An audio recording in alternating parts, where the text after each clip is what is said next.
जय हिंद बच्चों, मैं आपकी विज्ञान की टीचर और आज हम इकाई 9 दिव्यांगता का आखिरी भाग पढ़ेंगे। पिछले भाग में हमने दिव्यांगता के कारण, लक्षण, प्रकार और चोट लगने पर प्राथमिक उपचार के बारे में पढ़ा था। दिव्यांगता के प्रति राष्ट्रीय एवं अंतर्राष्ट्रीय स्तर पर प्रयास, मतलब राष्ट्रीय और अंतर्राष्ट्रीय स्तर पर कौन कौन से प्रयास किए जा रहे हैं उसके बारे में।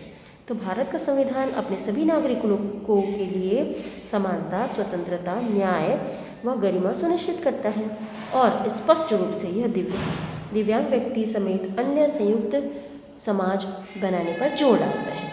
हाल ही के वर्षों में दिव्यांगों के प्रति समाज का नज़रिया तेजी से बदला है।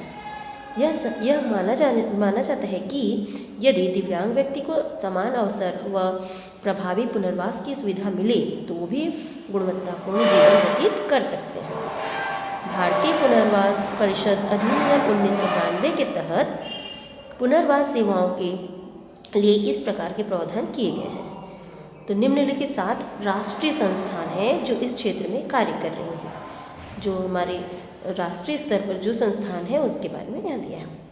पहला है शारीरिक विकलांग संस्थान नई दिल्ली, राष्ट्रीय दृष्टि विकलांग संस्थान देहरादून, राष्ट्रीय ऑर्थोपेडिक विकलांग संस्था जो कि है कोलकाता में, राष्ट्रीय मानसिक विकलांग संस्थान सिकंदराबाद, राष्ट्रीय श्रवण विकलांग संस्थान जो है मुंबई में, राष्ट्रीय पुनर्वास एवं अनुसंधान संस्थान जो कि है कटक में, राष्ट्रीय बहुविकलांग सशक्तिकरण संस्थान चेन्नई में। तो बच्चों यहाँ कुछ और भी जाने। दिव्यांग व्यक्तियों को सशक्तिकरण के क्षेत्र में उत्कृष्ट कार्य करने के लिए उत्तर प्रदेश राज्य को सर्वश्रेष्ठ राज्य का राष्ट्रीय पुरस्कार भारत सरकार द्वारा 3 दिसंबर 2015 को विश्व दिव्यांग दिवस के अवसर पर प्रदान किया गया है। उत्कृष्ट एवं बाधा रहित वातावरण के लिए डॉक्टर शकुंतला मिश्रा राष्ट्रीय पुनर्वास विश्वविद्यालय लखनऊ को 3 दिसंबर 2014 को विश्व दिव्यांग दिवस के अवसर पर भारत सरकार द्वारा राष्ट्रीय पुरस्कार प्रदान किया गया है। 40% या उससे अधिक किसी भी प्रकार की अक्षमता वाले व्यक्तियों को दिव्यांग कहा जाता है। दिव्यांगता 40% है तो दिव्यांगता प्रमाण पत्र मुख्य चिकित्सा अधिकारी एवं सामुदायिक स्वास्थ्य केंद्र या प्राथमिक स्वास्थ्य केंद्र के डॉक्टर द्वारा उपलब्ध कराए जाते हैं। तो बच्चों, आपने देखा कि राष्ट्रीय स्तर पर विकलांगों के लिए कौन कौन से प्रयास किए जा रहे हैं। अब हम पढ़ेंगे अंतर्राष्ट्रीय स्तर पर विकलांगों के लिए किए जाने वाले प्रयासों के बारे में। तो अंतर्राष्ट्रीय विकलांगता विकास कंसोर्टियम आईडीडीसी सहयोग और सूचनाओं के आदान प्रदान के माध्यम से दिव्यांग लोगों के अधिकार को बढ़ावा देता है।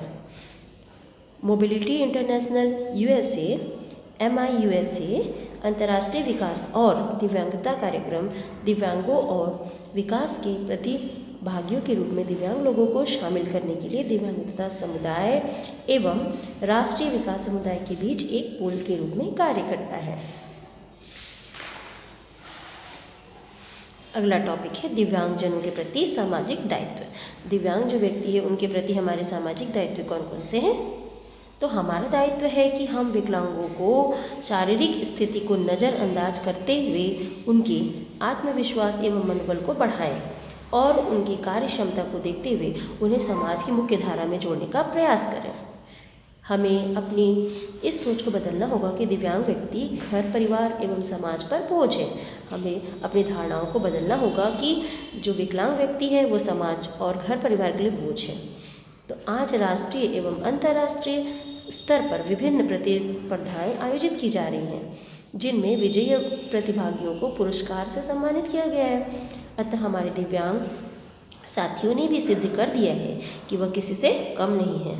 उन्हें समानता के अवसर मिलने चाहिए। उनकी भावनाओं के साथ खिलवाड़ नहीं होना चाहिए और न ही उन्हें सहानुभूति दिखाकर दया का पात्र बनाना चाहिए। अक्सर हमारे दिव्यांग साथी जागरूकता के अभाव में सरकार द्वारा दी जा रही सुविधाओं का लाभ नहीं ले पाते हैं, जिससे उनकी उन्नति में बाधा पहुंचता है। यह हम सबका सामाजिक कर्तव्य है कि हम अपने दिव्यांग साथियों को सरकारी योजनाओं के प्रति जागरूक करें। ये हमारा कर्तव्य होना चाहिए कि हम उन्हें उनके सामाजिक दायित्व के बारे में बताएं।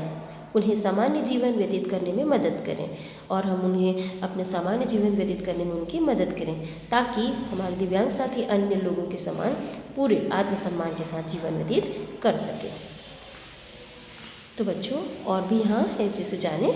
अंतर्राष्ट्रीय स्तर पर शारीरिक रूप से अक्षम व्यक्ति के लिए पैरा ओलंपिक खेलों का आयोजन किया जाता है। पहला पैरा ओलंपिक खेलों का आयोजन सन 1960 में रोम में किया गया था और प्रत्येक वर्ष 3 दिसंबर को विश्व दिव्यांग दिवस के रूप में मनाया जाता है। तो बच्चों आपने इस इकाई में दिव्यांगता के प्रति जानकारी उपलब्ध की। धन्यवाद बच्चों।